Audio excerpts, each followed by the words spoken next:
up, everybody? I'm Eddie. This is Nicole. You're watching another episode of the Puzzle Podcast with Eddie and Nicole here on Instagram and on Facebook Live. We got a jam-packed show for you tonight. We're going to be talking about Kirk Franklin and how he went off on his son Carry On. And we're going to be also talking about Cardi B and Megan's Grammy performance and how every soccer mom on planet Earth was mortified by what they saw on TV that Sunday. And we're also going to be talking about our greatest dummies of the week. And we're going to be talking about a businesswoman out of Houston who decided that it'd be a good idea to take money from the government to go spend it on things like Rolls Royces and things of that nature. And so we got a jam-packed show for you tonight. There is currently no puzzle on the table that we're working on, but we're grateful nonetheless of all these beautiful puzzles that are sitting behind us, and hopefully one day I'll be able to knock that shelf in half. We shall see. Indeed we shall. Indeed we shall. No judgment. All right. So again, whatever. So we're gonna jump right in. Our first story. Everything just went. It's like the whole internet just shut down when this story came out on earlier on March 14th. So in March 14th, this is the kind of the aftermath of what had happened. Nevertheless, Kirk Franklin apologizes after son posts audio of their heated phone call.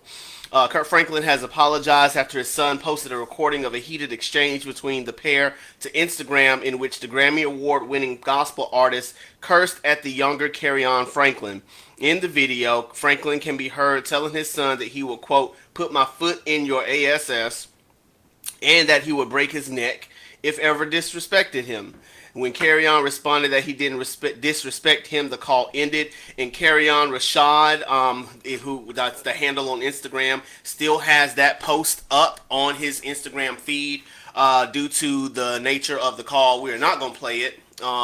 We did have it queued up, but we're not going to play it because it's just too many graphic cuss words on that call. But you can go to his Instagram page and hear it there if you want to. Carry On wrote a lengthy caption alongside the video post explaining that he doesn't feel safe around his father at all and that the recording highlights the treatment he faces from his father behind closed doors. A few hours later, Kirk Franklin posted an apology to Twitter. Franklin explained that his relationship with Carry On has been rocky for many years and that he's tried, Carry On Rashad, that he tried to work through their issues with counseling and therapy. Many of you know I have an older son named Carry On Franklin. In May, he'll be 33. For many years, we've had a toxic relationship with him as a family, he said. We've tried for many years through counseling, through therapy, to try and rectify this private family matter. Recently, my son and I had an argument that he chose to record. I felt extremely disrespected in that conversation and I lost my temper. I said words that were not appropriate and I'm sincerely sorry to all of you. I sincerely apologize. Carry On responded to his father's apology in a follow-up post. Please do not crucify my father. I'm not here to bash him across the board. I didn't even cuss in the recording. Why do people assume I did something to deserve verbal abuse? He said. I just said what he said back to me. My father has been speaking very mean and manipulatively to me for 15 years. After the exchange, Twitter found itself split on the Franklin drama. If y'all are shocked by Kirk Franklin, you didn't grow up in church. Say people cuss too. Until you've had an emotionally abusive parent, you wouldn't even begin to understand Kirk Franklin's son and why he felt he had it recorded. No one may ever believe him, and people still question, well, what did you do? I'm trying to see if there's anything else they said. And so again, all of social media just blew up like a firecracker over this, and there was both sides. One was on Carry On side, the other one was on Kirk Franklin's side. Most people were talking about they still gonna jam Kirk Franklin's music, and everybody was saying I'm listening to something about the name Jesus, or I'm listening to Brighter Day, or I'm listening to Smile right now. I think Kirk Franklin's numbers rose on Spotify and on in all the streaming platforms all throughout the week in response to the overwhelming amount of support that he had, with most people saying things along the lines of he's only human. And so before I give my 2 cents, I'm gonna let you jump in because my voice is getting going on for the past 5 minutes. You got the floor. Whose side you on? Whose side am I on? Yeah. I'm on nobody's I'm side. not gonna take a side.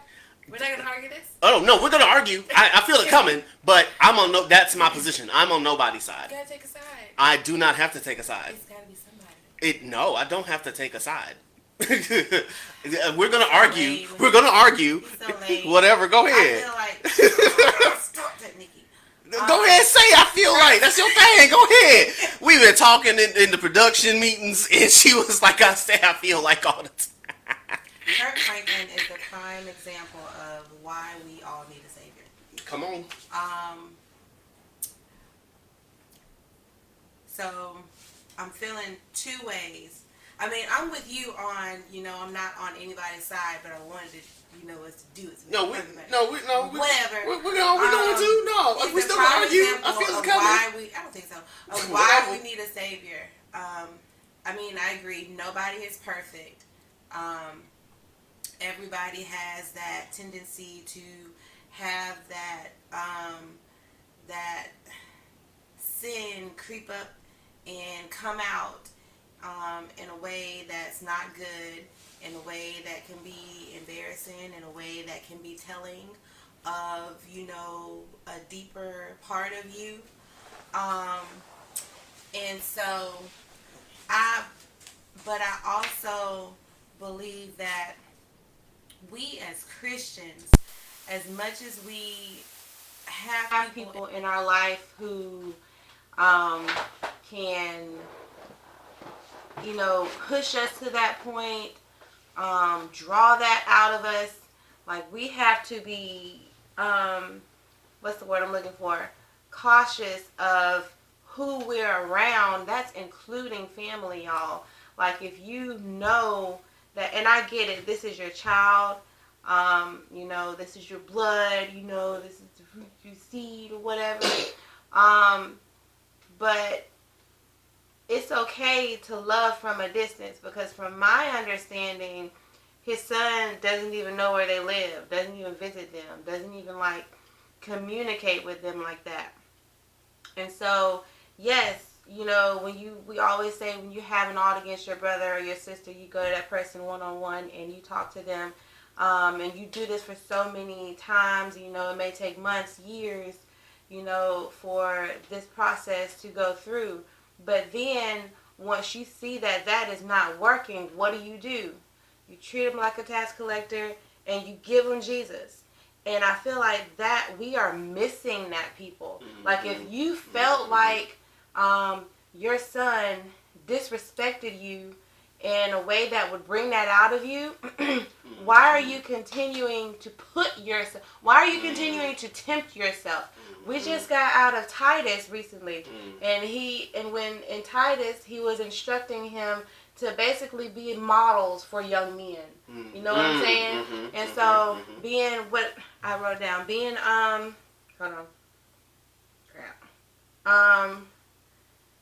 showing respect, models, showing good works, teaching, showing integrity and dignity, and all that kind of that good stuff. And so when you know, because you said this has been going on for years, so when you know that can be drawn out of you, why are you continuing to put yourself in a position that will detour your faith? And I feel like the only reason, and I'm not saying he's not truly sorry, but I feel like the only reason you're apologizing is because it got out. I don't feel like this is the first time that, there have been heated conversations. I think that he even said that, they've had heated conversations before. So I'm pretty sure the cussing and the threatening is not the first time that this has happened. So, I don't take a side either. I take the side on, one, if you know your son is a certain way and you feel like he's not in Christ, then you need to treat him like that. Yeah, he's still family, but what comes first? God comes first. And so even with family, treat them how Jesus treated the woman who the people wanted to stone because she was a adult. Yeah, treat them who cast the first stone. You who have not sinned. You know what I'm saying? And I'm saying that to everybody who is bashing Kirk Franklin. I'm not trying to bash him. I just disagree with how he went about it. Yeah, it may have been in the heat of the moment, but that's why we always say you have to stay in the spirit, because Satan knows when to creep up and to manipulate, to say what he needs to say, to do what he needs to do, to get you to act the way he wants you to act. And because all this has been put to light, I think that's why he's apologizing and saying he's sorry. I don't feel like he's saying he's sorry to us. He's not sorry about the situation. He's not saying that he's sorry about what he said or he's sorry about everything that's going down. So I feel bad for both of them because I do feel like the son, has probably gone through a lot with the family as well. Like, it's not just Kirk Franklin that's being bashed. It's him too. And I think that the reason he recorded this, I may be wrong, is because he wanted this to come to light. He's probably tired of the emotional abuse that he's going through. And if you are a sinner, you are a sinner, but if you aren't a Christian, or if you have fallen short and Kirk Franklin has seen this, why are you not, like I said, treating him differently? Not cussing at him, not bashing him, not threatening him, not telling him that you're going to kill him, but, reminding him of your love and God's love and what he did and what you were willing to do. Why? That's it. I'm good.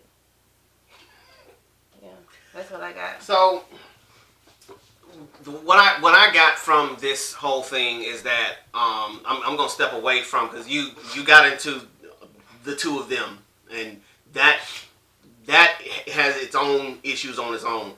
I'm gonna bring us into the conversation and kind of muddle with some stuff, because with the issue that I took, and you kind of started talking about it, is that when he came and apologized to us, Kirk Franklin apologized to us for how he acted, there were a lot of people on both sides of the camp saying that he should be ashamed of himself for how he, portrayed himself as a Christian, as a gospel artist, as a singer, and how dare anyone support him living the type of life that he's living by cussing his son out, saying those things. And then on the other side, people saying, well, we're all human, we all make mistakes, we all do things wrong, there's no reason why we can't support him, we all got issues, we all need Jesus. People were pulling up another pastor who said basically the same thing, like, I don't understand why, he said in his sermon that some guy was talking to him and told him, I don't understand why you can associate with this person because he cusses, and that same pastor said, well, dog, and I cuss. Well, no, his words were, quote, well, hell, I cuss. That's what he said. And he said this in the pulpit and had a whole bunch of people like, yeah! And so you have both camps that are fighting over this issue. And the reason why I say that I don't take a side is because both of them are right and both of them are wrong. Both of them are right and both of them are wrong. Whatever it was that's happened within Kirk Franklin and Carrie Ann's relationship over the course of the past 15 years, that wasn't a one-off incident. Kirk Franklin been cussing at him, and Carrie Ann been doing stuff to Kirk Franklin for the past 15 years that has caused them to get to this moment where Carrie Ann felt like, I need to expose my dad and embarrass him on Instagram by posting this up and showing the world another side of Kirk Franklin that no one knew existed. And, well, no one outside of in the superstardom world that he exists in knew existed. Everybody knows him as the uncle, the cousin, the nephew, the auntie, the cousin twice removed. We all know him. We all know Kirk Franklin. Everybody, all the people say Stomp. We know that guy. We don't know the person who everybody think Plies is his daddy, and Plies is a rapper. that he implies his daddy or something like that. Like, we don't know that side of him. So we don't know what's happened in their relationship over the past 15 years that's got them like that. You know, and it sucks that Carry-On felt like he needed to do this in order to prove something to his dad, to embarrass his dad, or whatever the case is. But this, what we saw, was the culmination of 15 years of a relationship that's just gone south. Period, point blank. Now, I'm like you. I'm in the mindset that God can heal all things, including that relationship. And so I'm praying to God that they come to terms, that they reconcile, and all those things. But again, Carry-On's got to be willing to come to the table too. Because it ain't like he exposed his issues or his problems. He just exposed his daddy's. Now, when it comes to us, I feel like we spend too much time trying to be on one side or the other, trying to defend a person or ostracize a person, because we all live in glass houses. All of us got issues, all of us got sin problems, and all of us are either struggling with or indulging in sin. And Kirk Franklin, for whatever reason or another, got an issue with cussing. We know it now. It's been exposed. It's out there. It's not just cussing, because cussing out of anger, malice, whatever it is that he's got. I mean, it's the intent behind it all. Like, when you cuss the way you hear that video, that's anger. That was anger, and that was an emotion. Pride. Yeah, that was an emotion. That was kind of like power. Mm-hmm. Like, you gonna do. I'm the authority over you. Yeah. You do what I say. You don't do this to me. And you know, we got to get out of that, because look, y'all, when our kids get grown, like, you have done your job. I mean, our job is never done, but you have done what you were supposed to do. You have raised them up in a way that God wanted them to raise them, you know. And so when they get to that point where I can make my decisions, I'm going to do what I want to do, what you need to do is just continue to pray for them and be there. And like we said, we don't even know what the conversation was about that led to that point. No. I'm not defending what Kirk Franklin said, let's be clear. But the fact that he felt disrespected means that there's something that was said or done in the midst of that conversation that they had with each other that lasted a whole lot longer than 45 seconds, the snippet that we got, that led Kirk Franklin to feel disrespected. Now, again, even in the midst of being disrespected, there's a way to go about. Exactly. Because you ain't got to say, I'm going to break your neck, or I'm going to put my foot up your, ASS or whatever, to prove that you the daddy and that you got authority. No, that was unnecessary. That was excessive. Nevertheless, there was something that happened to push Kirk Franklin to that point. And like I said, it's not the first time that he got pushed to that point. It's probably not going to be the last time that he gets pushed to that point. Maybe it took being exposed for Kirk Franklin to have to go and be like, okay, I need to work on this. You need to check yourself. I need to check this. I feel like we as the parents are supposed to be the model. Like, expect your kids to lash out. To do that. Mm-hmm. What are we supposed to do? And not just as parents, but as guardians that God has placed us over these kids. We are supposed to be that to them. Mm-hmm. We are supposed to be the Christians. We're supposed to be modeling how we're supposed to act. So when someone comes to you and slaps you, what is it? Give them the other cheek, Mm-hmm. And so that's why I feel like that. Again, I'm not taking a side, but I do feel like Kirk Franklin. Shut up. I feel like it could have been different. Because if you know that this is how your child is, again, why are you going to put yourself in that situation if you know that it brings that side out of you that is not of God? Mm-hmm. Why are you going to do that to God? Mm-hmm. You know what I'm saying? Right. And so, I mean, if you know your child is like that, obviously he's not wanting to be a part of that family. Why are you trying to make him?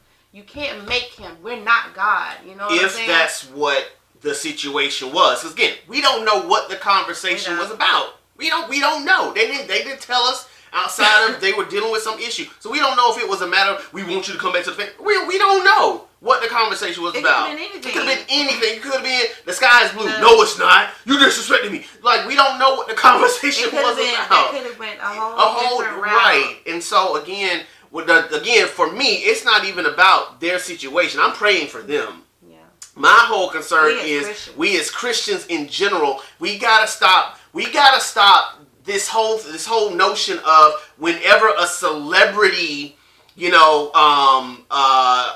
falls from grace, someone we like, someone we care about falls from grace, that we either want to all the way support them or all the way condemn them. It doesn't have to be an either or. It's a both and. The Holy Spirit does not just automatically dismiss us. The Holy Spirit doesn't automatically just accept us either. No, the same God that convicts is the same God that comforts. And so we got to get out of this notion that we gotta be one side or another. There's so many people who call themselves Christians who are like, yeah, I'm still gonna support him. He's only human. How dare we judge him? How dare we say he did anything wrong? No, the man was wrong. He cussed at his son in an excessive way. And it's not necessary. I mean, there is a manner in which we communicate with one another to bring glory to God. That conversation was not glorifying God. Okay, let's just call it what it is. That was not glorifying God in any way, shape, or form. I'm not saying that we are now, son. You should not be doing. No, you get angry. Get loud or whatever, but there's a way to have a conversation with someone that's glorifying to God, even in passionate conversations. And so, be like, son, I'm gonna get off this phone. I'm gonna get off this phone now because you got one more time, right? And I'm gonna end up saying some stuff that I shouldn't say to you. So I'm gonna get off the phone. I'm gonna get off the phone. I love you. I love you. I'm gone. And let that be the end of it. Or like I said, it ain't got to be. I'm gonna put my foot up. Put my foot in your. And I'm gonna break your neck. Or no, I'm gonna be like, listen, son, you got one more time to disrespect me. Now I'm still your dad. I'm still your dad. And so again.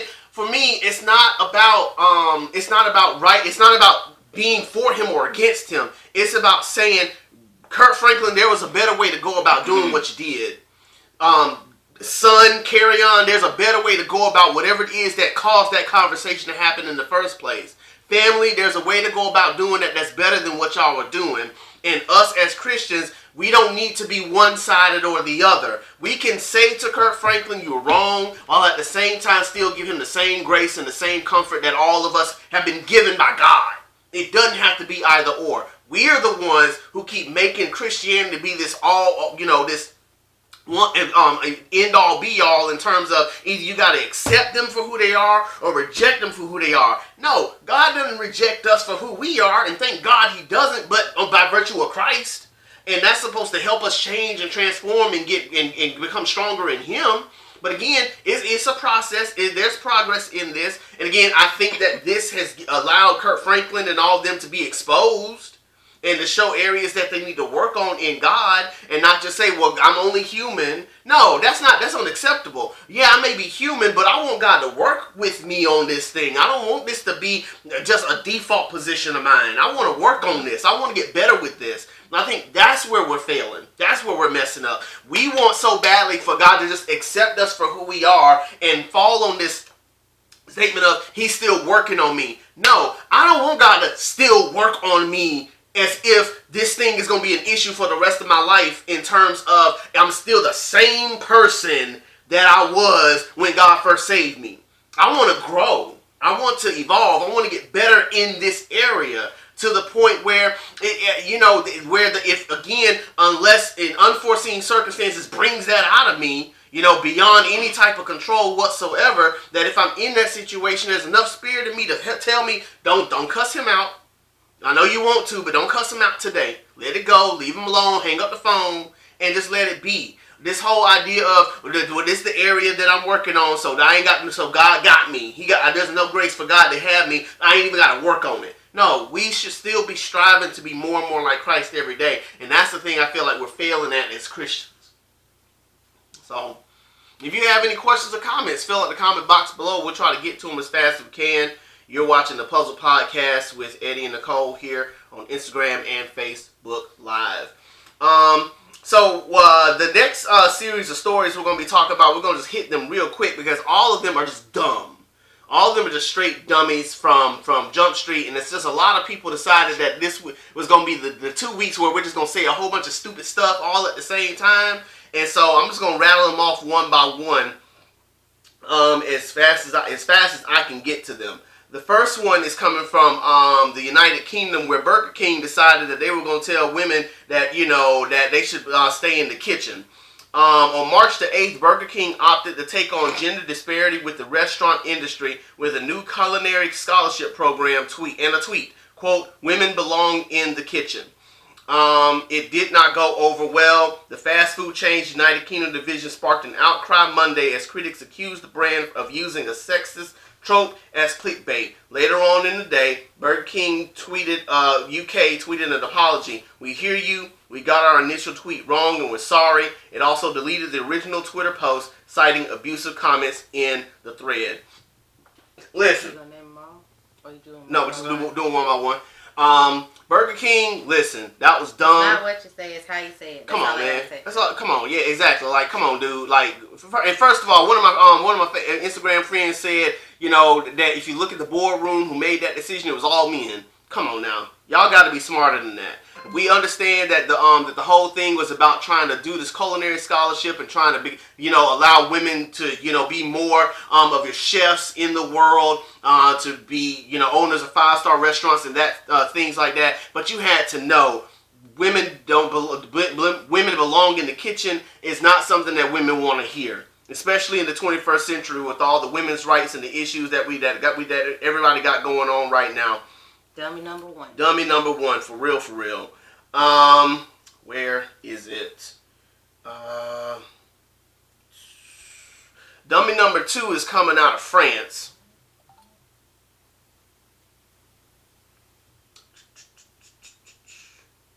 French satirical magazine Charlie Hebdo has prompted outrage after releasing a cartoon depicting the UK's Queen Elizabeth kneeling on the neck of Meghan, the Duchess of Sussex, invoking the death of George Floyd. The cover image came days after Meghan and her husband Harry made a series of damning accusations against the royal family in an interview with Oprah Winfrey, including that the skin tone of the couple's child Archie was discussed as a potential issue before he was born. The couple would not reveal who made those comments. The cartoon, published Saturday, is titled "Why Meghan Quit Buckingham," with Meghan drawn to say, "Because I couldn't breathe anymore." And this was the cartoon that the man drew. And all I really have to say about that is, how dare, these folk who, think that it's okay to just post whatever they want to post and draw whatever they want to draw. And again, I don't even think he did it because he wanted to make a point. I think he did it just to try to get people to hit it up, for us to talk about it. At the end of the day, it's sad that we're still in the 21st century, still dealing with racial issues the way that we are. And this person, picking on the fact that she was telling us that she couldn't breathe in that darn, kingdom anymore, and then trying to make it seem as though she was talking like George Floyd with Queen Elizabeth on her neck. That was just inappropriate. It was mean. It was caustic. All right.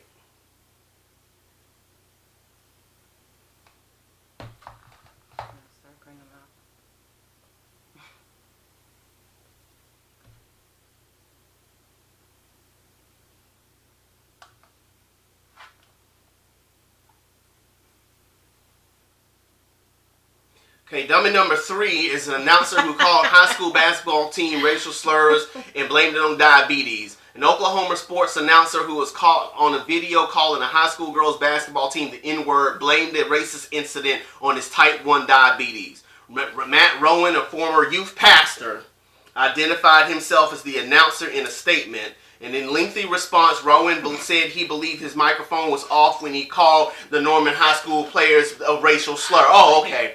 During the Norman High School girls basketball game against Midwest City, I made inappropriate racist statements believing the microphone was off. Like that made it okay.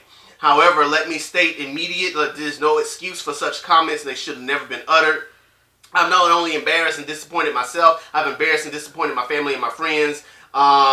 I will state that I suffer from type 1 diabetes during the game my sugar was spiking. While not excusing my remarks, it is not unusual when my sugar spikes that I become disoriented and often say things that are not appropriate as well as hurtful.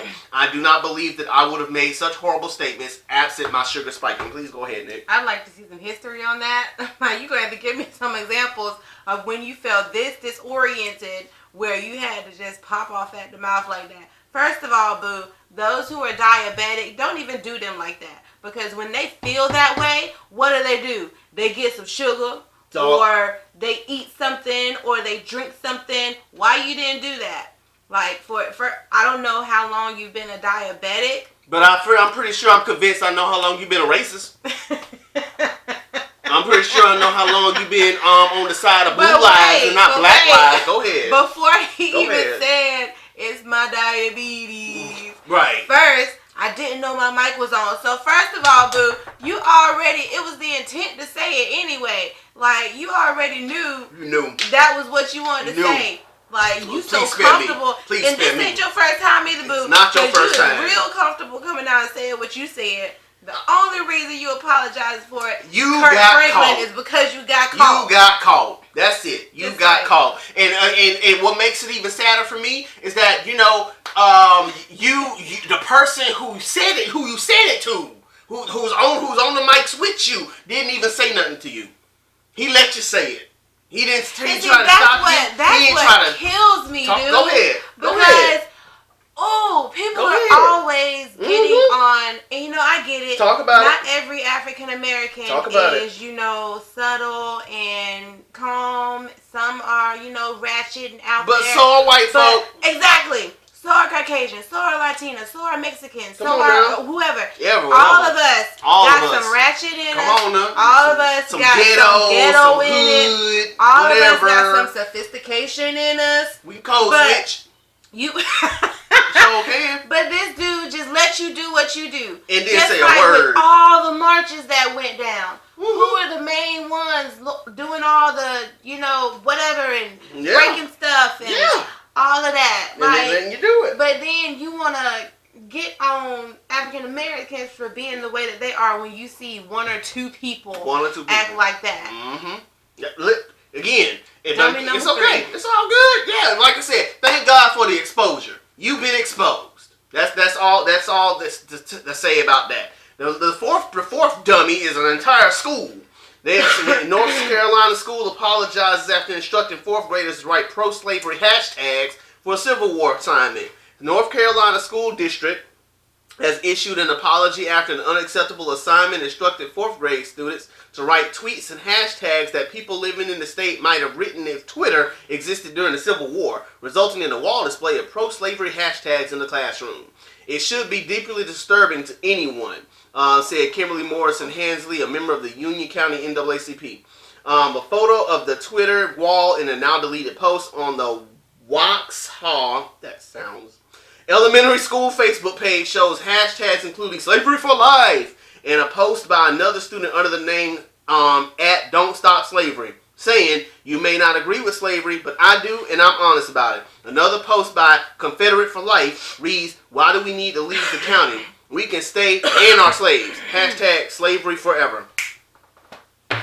Dummy number what, 4? Mm-hmm. I don't forgot what I was about to say with that one. It's just another dumb thing to do. And once again, I feel like the only reason you're apologizing the way you're apologizing is because it's out there. Caught. It's out there. Mm-hmm. Like, if you, and you said they apologize. What did they say? Because to me, the apology is not real if you're not sorry for what you did. No. I mean, but can I really say that? Because some people, you can be sorry for how it affected the other people, but you're not sorry for how you're feeling, even if how you're feeling is wrong. Oh, yeah. Yeah, I mean, like I said, at the end of the day, the only reason why we know about it is because somebody posted about it. And that's sad, and it's sad that that's the kind of world that we live in today. I understand the assignment and what they... No, stop. I understand what they were trying to accomplish in the assignment itself. They were trying to make a point about what do you think people were thinking in that day and time. But that was not the right assignment to then post on the wall of your school. Like, that's the thing. Like, that should have been a paper. That should have been conversations. That shouldn't have been something that that you find on the wall of your school, where people passing by who are not doing the assignment can see that and then think, oh my goodness, they must be endorsing slavery, they must be endorsing this, that, and third. And so again, I understand what they were trying to do with the assignment, but that was the wrong way to go about assigning that to the kids. Like, you should have had them write a paper of what you think the attitudes and the mood was on slavery, on Civil War, Not, let's pretend we got Twitter back in 1865 and give 160 characters. Because we just said this in a previous podcast. Like, when we talk about snappy slogans, and we talked about defund the police. Defund the police is a snippet of a summary of an entire comprehensive conversation on what it means to give money to other resources that'll lessen the policing powers of whatever city or county you live in. Defund the police is a summary. This hashtag slavery for life forever, that's bad. That's bad. And so in the time frame they lived in, there was a whole bunch of moods and attitudes, sure. But at the end of the day, they got to be so careful. That's not a good assignment. I understand the intent, but that was dumb. And you got caught, and that's the only reason why you're apologizing for it. Mm-hmm. If you have any questions or comments, fill out that comment box below. We'll try to get to them as fast as we can. You're watching the Puzzle Podcast with Eddie and Nicole here on Instagram and on Facebook Live. I thought I had a story about it, but I don't. So basically, what happened on Sunday? Sunday was the Grammy Awards, and in light of the Grammy Awards, obviously Cardi B and Megan Thee Stallion were going to perform, and everybody in the grandma knew it. Last year, around June, they put out a song entitled WAP.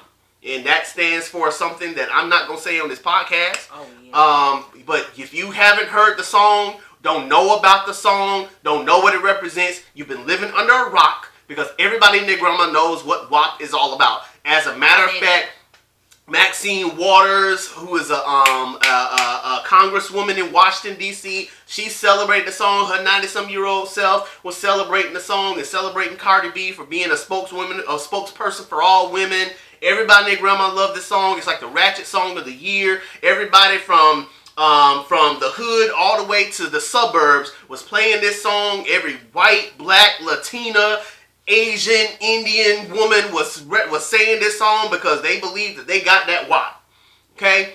So, in light of that, obviously, because Cardi B and Megan Thee Stallion were going to perform, you had to know that was the song that they were going to perform. And sure enough, it made everybody and their grandma upset about the fact that they were playing this song. I saw so many posts on Instagram and on Facebook talking about how can you allow, the song WAP to be performed like that when, it's supposed to be family programming. I couldn't let my 6-year-old and 7-year-old watch what was on TV. I couldn't believe that they put that on the televisions. What has the world come to? Our world's coming to an end since they allowed that on TV, but yet they're canceling Dr. Seuss and they canceling Pepe Le Pew, and yet Cardi B's WAP can be played on national television on prime time where families are watching. I had to turn my TV away. I couldn't let my kids watch. I had to hide their eyes. On and on and on we saw. And on the other side, obviously, best song ever. Glad they played it. Black women doing their thing. Black queens for life. Da-da-da-da-da. So, Nicole, I'm gonna let you start it off. What's up? Why you always gotta let me start? Because I love you. I talk a lot. Guys, well, I'm one of those people who live under a rock, because honestly, I don't really listen to music like that anymore. I'm all about listening to people talk now for some reason, even in the car. Like, I don't turn on K-Love like I used to. Not that I don't like it, or not that I, just don't like listening to music anymore. But I guess I just like hearing people talk and the words that they're saying and what they're talking about. And I don't know. That's my thing now. This song, guys, first of all, I know, so let me tell you some of my favorite songs. You got Wyclef, you know, Two Wrongs. You got Vivian Green, Emotional Roller Coaster. You got Ja Rule and Mary J with Rainy Days. You got Genuine. You got Drew Hill. You got Jagged. You got all of these people. And yeah, you know, Cisco. They got some ratchet songs, you know what I'm saying? But nothing. But listen, that's fun. To me, that's fun. Like, there is nothing. These songs today, you guys, are nothing like they were back then. I watched it, and, you know, I get what people are doing. Don't, look, you know what the song about, turn it off, flip, you know? People, you ain't gonna stop HBO from showing they nasty movies, are you? I mean, if you know the premise of the song, why you gonna be so mad about it? You already know. But I watched it and I was like, you might as well just been in the strip club, you know what I'm saying? Just give some ones, some 20s, or whatever. Because that's basically what you're doing. You basically got the stripper pole on there in the form of a shoe, but you know the stiletto, that's basically the stripper pole right there. You on a bed. It's, to me, it's like, and I hate to say this, but it's almost like you might as well just should have, you know, had a porn video. You know? Just whopping on each other. Guys, because I didn't want to hear the words. Well, I couldn't really... I couldn't make out the words. Okay, I couldn't make them out. Guys, if you look at these lyrics, oh my gosh, like this makes no sense. Like you are basically telling your women today, and I hate the messages that we are giving to kids, you guys. I hate it. You're basically telling these women out here that this is what it's about. You need to have the WAP. Guys, go look up what WAP. People go look up what WAP means, because I'm not about to say it.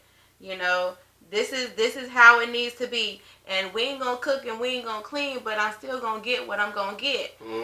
What? I'm looking at these lyrics like I just can't believe what the lyrics are really about. Have you seen these lyrics? Oh yeah, listen. No, I don't need to. I know what the song's about. Like that. It's like entering into a relationship on the foundation of sex, basically. And so I was even talking to a friend, you know, a little while back, and she was like, she's not in a relationship right now because it seems like people don't want to be in a relationship anymore nowadays. You know, people just, I guess, just want the friends with benefits type deal or whatever. Like, it seems like it's so hard to build a good foundational relationship built on something that will last. Guys, sex is not gonna last. You know, we're gonna get old and tired and like bones hurt. Like, it's not gonna last forever. You know what I'm saying? You need to build on something that can stand, God. But if you're not saved, build it on something that can stand. Unless you're going to be 95 and trying to make it wop. Like, that's not going to work because everything going to be dried up, boo. You done? I'm done. Okay, so I wasn't trying to take it nowhere in terms of relationships and all that kind of stuff. But no, I mean, no, it's fine. But no, that's what's up. That's what's up. But here's my thing. Like, one, we gotta remember at this point in life, the music industry has changed. It has changed. It's changed so much to where it's unrecognizable to what it was even 10 years ago. 15 years ago, 20 years ago. This music industry is not what it used to be. Therefore, it really doesn't matter what you put out anymore. I could go make a song this week about paper and promise you I could get some hits if I find the right person to produce it, right? Right. On my table, paper in my hand, gonna write what I say.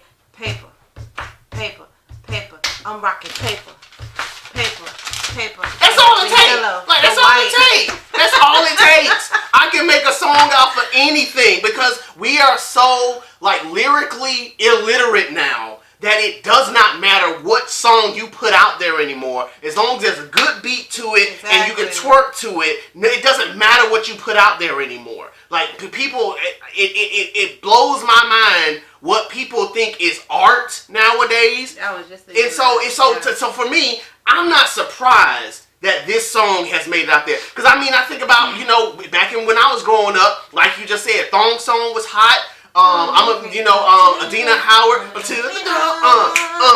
and we can boom boom off. Like I mean, you know, when Silk came out, Freak Me Baby, like all these. It does seem different, but guess what? The themes are the same. All I'm saying is the lyricism and the flow of music nowadays has gone so left field to where it doesn't matter what you say anymore. You don't have to have lyrical genius in order to make songs, in order to make money, in order to make music, in order to do what you do on CBS Primetime now. It doesn't matter. Furthermore, here's the thing I want people to understand. You know, we got to remember that TV's job is to produce ratings. They said, after all was said and done on Sunday, that this was the lowest rated Grammys program ever. Even with their performance, it was the lowest rated Grammys ever. Why? Did they say why? No one's watching the Grammys anymore. What do? We wait for the highlights the next day. We catch the clips online. But then they went so far as everything now. Right. But here's the thing. They even said the replays have gone down. And they were the lowest that they've ever been. Just in general. All over the years. Of the years they've been doing the Grammys, the replays and all that, their ratings have been abysmal. And they were the worst they've ever been this year. So, why did they let Cardi B and Megan get on there? They want people to put their eyes on the TV screens. And so they let them do what they do, and they probably would think, well, ain't nobody gonna watch anyway. So, here it is. Boom, do what you want to do, because ain't nobody watching no way. And so you got that part. Now, I want to get on these soccer moms. Because, again, just like you said, y'all act like, you know, that sex is not being had on TV. If you watch NCIS, if you watch Law and Order, if you watch Westworld, if you watch Game of Thrones, if you watch All Rise, Brooklyn Nine-Nine, all these different TV shows show sex all the time on TV. They have the scenes where they go into the clubs or they go into the strip clubs. I'm probably like, it's not live. It doesn't matter. It's still on the TV. You know, we have to shield our kids from it when we know what's happening before they end up seeing something that they can't unsee. But we can't guard them from everything, and sometimes we have a lapse in judgment and it shows up, oh, junk, I turn TV. But again, y'all act as if this stuff is not on TV. You act like it's not there. You act like you're shielding your kids from everything. And so my thing is knowing who these people are, knowing what Cardi B and Megan Thee Stallion are about in their music. Now, I'm not talking about their lives. I'm not talking about their accolades and what they do for the community outside of all that. But the fact that you got a former stripper and a straight-up entertainer. Yes, Cardi B is a former stripper. And Megan Thee Stallion is trying to be the rap Beyonce, according to her. You put them two together, what did you expect they were going to do? What did you expect? If you look at all of the things that they do on every concert, every video they've ever done, this is them. So what you should have done is rather than get online, thank you, you got a little remote, all you had to do was push the channel, change, and then show up 5 minutes later because it didn't take long. And then you would have been able to watch the rest of your show without having any issues or problems. Because what kills me is that though y'all are the ones who are saying, oh my God, I can't believe that they played that on TV. Y'all are the very ones watching it on your phones, listening to the songs in your cars, listening to it on your daily walks, listening to it when you're in the gym, listening to it when you're reading your favorite book and drinking coffee. So dismiss me with this idea that, oh my gosh, we need to shield our kids from this stuff because you're perpetuating it within your own hearts and minds. Like, it makes no sense to be one-sided where we shouldn't have it on family programming, but you watching Game of Thrones. But you watching Brooklyn Nine-Nine, you watching everything else that shows sex all the time on all the programming from 8 to 10. You ain't getting on them about that. You ain't getting on the Superstore. You ain't getting on the on This Is Us. None of them shows, and all them shows do the same thing that this thing did. It's just that, you know, Cardi B in there was basically saying sex is sex. And dog it, that's what it's all about. And again, unfortunately, words that go with it.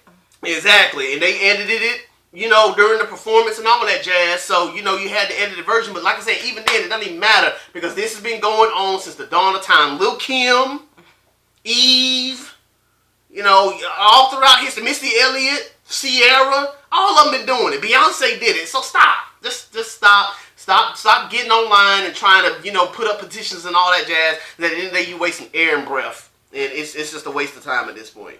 You have any questions or comments, fill out that comment box below. We'll try to get to them as fast as we can. We're watching the Puzzle Podcast with Eddie Nicole here on Instagram and Facebook Live. Our last story of the night is coming out of Houston. This lady decided it was going to be okay to just steal some money from the government and do what she wanted to do with it. And now she's realizing that you can't do that. Houston woman is accused of buying homes, Land Rover, and Chanel items in an alleged $3.7 million PPP scam. 37-year-old Houston woman is being accused of buying dozens of luxury items using CARES Act money. The Justice Department indicted 37-year-old LaDonna Wiggins with bank fraud, making a false statement to a bank, and money laundering. According to a statement issued on Tuesday, Wiggins submitted 2 Paycheck Protection Program loans applications and received more than $3.6 million. The charges allege Wiggins used the money to make personal purchases, including 2 homes, multiple vehicles, and luxury goods. The Justice Department lists some of the purchases as nearly $725,000 for homes in Katy and Cypress, $78,000 for a 2020 Land Rover, and a $63,000 purchase at Chanel. Other purchases listed by officials include $46,000 at Neiman Marcus and $14,000 at Apple. Wiggins appeared before a U.S. magistrate on Tuesday. Her attorney issued a statement on Wednesday proclaiming her innocence. It read, in part, "We are very disappointed to learn that the government has decided to pursue criminal charges against our client, LaDonna Wiggins, after our repeated request to sit down and discuss this matter with them. Ms. Wiggins is innocent of the charges brought against her in a 9-count indictment, as well as any and all allegations of wrongdoing which the government has lodged against her. Contrary to their allegations, Ms. Wiggins is a highly successful young African-American businesswoman who has cultivated several thriving local businesses and is an upstanding member of and asset to the Houston community." The attorney's statement went on to say that they will take the matter to trial by jury. If convicted, Wiggins appears in federal prison and a possible $1 million maximum fine. Listen, if you gonna defraud the government, you better run to Mexico when you're done, because they are coming for you. You cannot get away from the government, even if you turn 96 years old and don't spend all their money. Okay? They coming. They coming. Bad boys. Like coming. They coming for you. I'm sorry. Like, you can't be spending these people money wrong and think this is gonna be okay. How did she get it? She owns several local businesses, and when 2020 hit, she submitted loans. She submitted for CARES Act loans, which is part of the package that the government put out for people who are struggling with their businesses because of coronavirus. And they approved her twice, totaling $3.6 million. She spent that money not on her businesses, but she spent it on her houses, her cars, Chanel, Neiman Marcus, and Apple. She spent it on stuff she wanted. She bought a car on her businesses. They were supposed to keep her businesses afloat, not spend that money on herself. You can't use that money directly. Like, you can pay yourself, and if you're paying yourself that amount of money, then of course you go spend it on whatever you want to spend it on. But you gotta show proof that because it's payroll protection. So basically, because you're not making money her businesses got shut down because her business weren't. They didn't shut down. They were just failing. They were failing, and so she submitted for the loans. That's what I'm saying. She got the loans, So in the end, were her businesses done? I don't know. Because that's what I'm wondering now. Like, are her businesses still afloat? Because now I see what the lawyer means. I mean, it's money they gave to her for her businesses, yeah. But if her businesses are fine and not failing right now, then why not use it if they gave it to her? Because you're not supposed to use it on yourself. You use it in the business. Now, again, if you're paying yourself, She did. it does. Does the documentation support that, or did she just bank the money? Because you can't do that. You can't just She paid herself all the money. Clearly, she paid herself all the money, and now they're coming back for it because apparently it ain't jiving with how her businesses are doing. Like how? So I'm with you. Are her businesses failing? Yeah, I need to know if her businesses are. So go do your homework and do your research. We can't do that today though because the show's almost over. Yeah. So again, if you're gonna take this money from this government, you're gonna take this money from the United States of America, spend the money the way it's supposed to be spent. Don't go around spending money on things you do not need. Cause I'm like this. You gotta buy 2 houses? For what? Yeah. For what? You need a Land Rover? For what? You need Neiman Marcus? For what? You need Chanel? For what? If it's about the coronavirus and it's supposed to be about trying to take care of your people and take care and stay afloat and those sort of things. Like, what do you need those things for? Why do you need a brand new car? Why do you need a brand new Land Rover? Like, why do you need $63,000 worth of Chanel goods? Ain't nothing. You ain't I wish I could $63,000. pay off this house. That'd be great. Pay off the house you got. You know, but again, at the end of the day, like you can't use these people's dollars and use these people's monies, you know, any old kind of way and think this is gonna be all right. Postal Purpose says, I bet we hear about a lot more stories like that before it's all over and done. When you write about that, I'm looking forward to it. I want to see them. Because again, you got a lot of folk who are gonna take advantage. And I promise you, everybody and their grandma is taking advantage of these situations. They're looking at the loopholes, and they're gonna find out how can I take advantage of what's going on. And so I'm not surprised at all that you have some people that are taking the money from the government and doing what they want to do instead of doing the right thing. But at the end of the day, the payday is coming. And you can try all you can to try to, you know, duck and dodge the systems, but at the end of the day, they're gonna find you. And so all we're saying is use the money like you're supposed to. If you're gonna get a loan from the government, especially with coronavirus, you know, protections and things, use the money right. Don't go out here spending on things you don't need and think you're gonna get away with it. Cause they looking hard, especially with the new government system we got in right now. They looking for everything. Cause they ain't about trying to waste nothing no more. Like it's a new world order, and hopefully we'll be better for it. All right, you guys. Well, listen, that's gonna wrap our show for today. We thank you so much for taking the time to sit with us and listen to our corny selves talk about things that, in the grand scheme of things, really don't matter. At the end of the day, we love y'all. Take care of yourselves. Take care of one another. As we always say, if you can't see the good, be the good. You know, we're so thankful for each and every one of y'all who take the time out to come and listen to what we have to say. And we're going to be scouring the airwaves like we always do. And when we find enough, we'll come back on here and talk about them on the next episode of the Puzzle Podcast with Eddie and Nicole here on Instagram and Facebook Live. Y'all have a great rest of y'all's weekend. We'll see y'all on the next time.